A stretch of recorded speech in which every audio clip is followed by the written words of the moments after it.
கீழடி தமிழர் தாய்மடி சனாதன புரட்டலுக்கு பேரிடி என்ற தலைப்பில் புரட்சிகர இளைஞர் முன்னணி அமைப்பின் சார்பாக இந்த பொதுக்கூட்டத்திற்கு தலைமையேற்றிருக்கிற தோழர் வெற்றி அவர்களே, வரவேற்புரை வழங்கிய தோழர் பசுமை செல்வன் அவர்களே, இந்த பொதுக்கூட்டத்திலே உரையாற்ற வருகை தந்திருக்கிற பல்வேறு ஜனநாயக அமைப்புகளைச் சேர்ந்த மாவட்ட நிர்வாகிகளே, எனக்கு முன்னால் உரையாற்றிய தோழர்களே, அனைவருக்கும் புரட்சிகர மாணவர் இளைஞர் முன்னணி அமைப்பின் சார்பாக மாலை நேர வணக்கங்களை தெரிவித்துக் கொள்கிறேன்.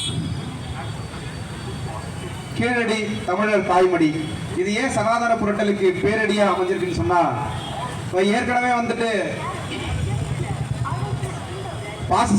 பாஜக அரசுக்கு அறிவியல் ஆகாது, அந்த பொழுதுதான் அதனுடைய வரலாறுன்னு சொல்லி இந்த 2014 ஆட்சிக்கு வந்ததிலிருந்து அறிவியலுக்கு புறம்பான கருத்துக்களை அதை வரலாறாக ஆய்வு ரீதியாக அதை முன்வைக்க வேண்டும் சொல்லி இன்னைக்கு செயல்பட்டு வந்துட்டு இருக்குது. அந்த அடிப்படையில் தமிழ்நாட்டில் கீழடி ஆராய்விலே கிடைக்கப்பட்ட அந்த ஆராய்ச்சியின்படி 2500 ஆண்டுகளுக்கு முன்பே தமிழனுடைய நகர நாகரிகமும் தோழர் சொன்னது போல உலக மக்களோடு தொடர்பு கொண்ட நாகரிகமாகவும் அது வெளிப்பட்டிருக்குது. இதை ஏற்க மறுத்து பாஜக அரசு இந்த ஆய்வறிக்கையை வெளியிட மறுத்திருக்குது. ஆனா அதற்கு தமிழக முதலமைச்சர் அவர்களுக்கு ஒன்றிய அமைச்சர் பதில் சொல்லியிருக்கிறாரு. என்னன்னா, ஆய்வு இன்னும் முழுசா முடியல, அப்படி முடிஞ்சு அதெல்லாம் அறிவியல் பூர்வமாக உண்மையிலே நிரூபிக்கப்பட்டால் அதை வெளியிடுவதிலே எங்களுக்கு ஒன்றும் மாற்று கருத்து இல்லை அப்படின்னு அவர் சொல்லியிருக்கிறார். அப்ப அவர் சொல்றதை பார்த்தா நமக்கெல்லாம் அப்ப உண்மையா முடிஞ்சவர் வெளியிடுவார் போன்ற கருத்து தான் உருவாக்குது. ஆனா இதற்கு முன்னாடி இவர்கள் எந்த மாதிரியான அறிவியல் முன்வைத்திருக்கிறார்கள் நம்ம பார்க்க வேண்டியிருக்கு.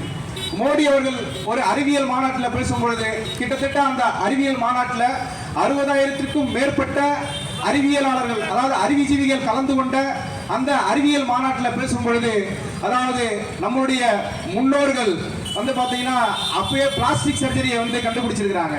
இப்போ பிளாஸ்டிக் சர்ஜரி அவர் எதை சொல்றாருன்னா, விநாயகருடைய அதாவது யானையினுடைய தலையை வெட்டி மனிதனுக்கு பொருத்தியதான் அவர் பிளாஸ்டிக் சர்ஜரின்னு சொல்றாரு. அடிப்படையில் மனிதனுக்கு பார்த்தீங்கன்னா 6 அறிவு, குறிப்பா மனிதனுக்கு பகுத்தறிவுன்னு ஒன்று இருக்கு. ஆனா விலங்குகளுக்கு பகுத்தறிவு கிடையாது. அப்படி இருக்கக்கூடிய சூழல்ல விலங்கினுடைய தலையை வெட்டி மனிதனுக்கு வைத்தான்னு சொல்லி ஒரு பகுத்தறிவே இல்லாம அறிவியலுக்கு புறம்பான கருத்தை 60,000 அறிவியல் ஆய்வாளர்கள் முன்னாடி மோடி அவர்கள் பேசியிருக்கிறார். ஒரு 2 வாரத்துக்கு முன்னாடி ஒன்றிய இணையமைச்சர் அனுராக் தாக்கூர் மாணவர்களிடையே கலந்து கொண்ட ஒரு நிகழ்ச்சியில முதல்ல விண்வெளியில யார் கால் வச்சதுன்னு கேள்வி எழுப்பும் பொழுது, இன்னைக்கு 2வது படிக்கிற மாணவர்களோட சொல்லுவான் நீல் ஆம்ஸ்ட்ராங்னு சொல்லி. அப்படி மாணவர்கள் பெரும்பான்மையா எல்லாருமே நீல் ஆம்ஸ்ட்ராங் தான் சொல்லும் பொழுது அவரு ஒரு நமட்டு சிரிப்பை சிரிச்சுட்டு, அவர் கிடையாது, அனுமன் தான் முதலா விண்வெளியில கால் வச்சாருன்னு சொல்லி அறிவியலுக்கு புறம்பான ஒரு விஷயத்தை பேசுகிறார். இப்படி தொடர்ச்சியா சொல்லலாம். கொரோனா காலத்துல பாத்தீங்கன்னா நாடு முழுக்க அந்த கொரோனாவை விரட்டி அடிப்பதற்கு மருத்துவ ரீதியாக எல்லாருமே செயல்பட்டு இருக்கும் பொழுது அங்க வட இந்தியாவில் பாஜக அமைச்சர்களும் எம்பிக்களும் மாட்டு சாணத்தையும் மாட்டு மூத்திரத்தையும் குடிச்சா கொரோனா சரியா போயிடுன்னு சொல்லி அறிவியலுக்கு புறம்பா பேசிட்டு இருந்தாங்க. இப்போ கர்நாடகாவில் பாத்தீங்கன்னா சிப்பு, நம்ம கம்ப்யூட்டர்ல மொபைல் போன்லாம் தயாரிக்கக்கூடிய சிப்பை மாட்டு சாணத்தை பயன்படுத்தி தயாரிக்கலாம். அப்படி தயாரிச்சாருடைய அந்த அணு கதிர்வீச்சை தடை செய்யலாம் அப்படின்ற ஒரு முட்டாள்தனமான கருத்தை முன்வைத்து அங்க அதற்கு பல கோடி ரூபாய் அதுக்கான ஆராய்ச்சிக்கு நிதியை ஒதுக்கியிருக்கிறாங்க. அப்ப இந்த மாதிரி முட்டாள்தனமான அறிவியலுக்கு புறம்பான கருத்துக்களை முன்வைத்து பேசி வருகிற இந்த ஒன்றிய பாஜக அரசு, அதை சார்ந்த எம்பிக்களும் அதை சார்ந்த அமைச்சர்களும் தான் இன்னைக்கு கீழடி முழுமையா அறிவியல் பூர்வமான தரவு நிரூபிக்கப்படாமல் இருக்குது. அப்படி நிரூபித்தால் நாங்கள் அதை வெளியிட தயாரா இருக்கிறோம் சொல்லிட்டு இருக்காங்க. அப்ப இதை நாம நம்ப முடியுமா?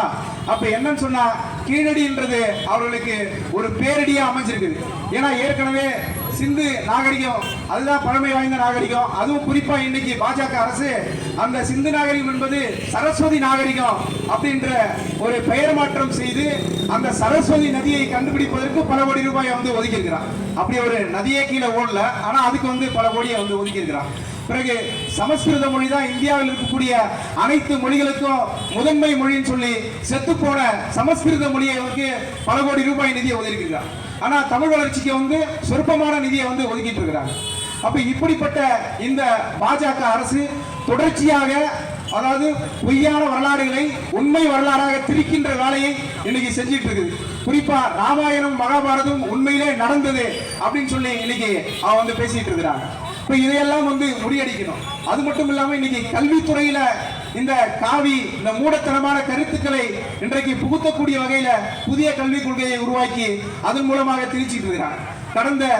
கடந்த மாதம் வந்து பாத்தீங்கன்னா ஒரு அறிவிப்பு வெளியிட்டு இருந்தாங்க. அதாவது குருகுலத்தில் வந்து படிச்சா அவங்க வந்துட்டு ஐஐடியில வந்து சேருவதற்கு நுழைவுத் தேர்வு எழுதுவானா அப்படின்ற ஒரு அறிவிப்பு வந்து வெளியிட்டிருக்கிறாங்க. அப்ப குருகுலத்துல யார் படிக்க முடியும்? பார்ப்பனர்கள் தான் படிக்க முடியும். அப்ப அதன் மூலமாக உயர்கல்வியை வந்து அபகரிக்கக்கூடிய வேலையை இந்த பாஜக அரசு செஞ்சிட்டு இருக்கு. அப்ப இது போன்று தொடர்ச்சியாக இந்தியாவில் இருக்கக்கூடிய அனைத்து அதாவது பார்ப்பன ஆரியர்கள் தவிர்த்து மற்ற இன மக்களுடைய வரலாறுகளை வந்து இருட்டடிப்பு செய்து ஒரே வரலாறு ஆரிய வரலாறு இந்து ராஷ்டிரம் இதை அமைப்பதற்கான முயற்சியிலே மற்ற அனைத்து வரலாறுகளையும் வந்து இருட்டடிப்பு செய்து அறிவியலுக்கு புறம்பான கருத்துக்களை உண்மை வரலாறாக காட்டி அதை வருகின்ற எதிர்கால மாணவர்கள் படித்து அதன் அடிப்படையிலே செயல்படுகின்ற ஒரு திட்டமாக இன்றைக்கு பாஜக அரசு செயல்பட்டுக் கொண்டிருக்கிறது.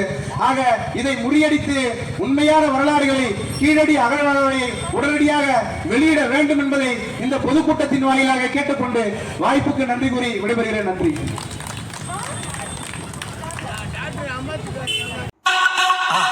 மறக்காம சர்ப்ரைஸ் பண்ணுங்க. தேங்க்யூ.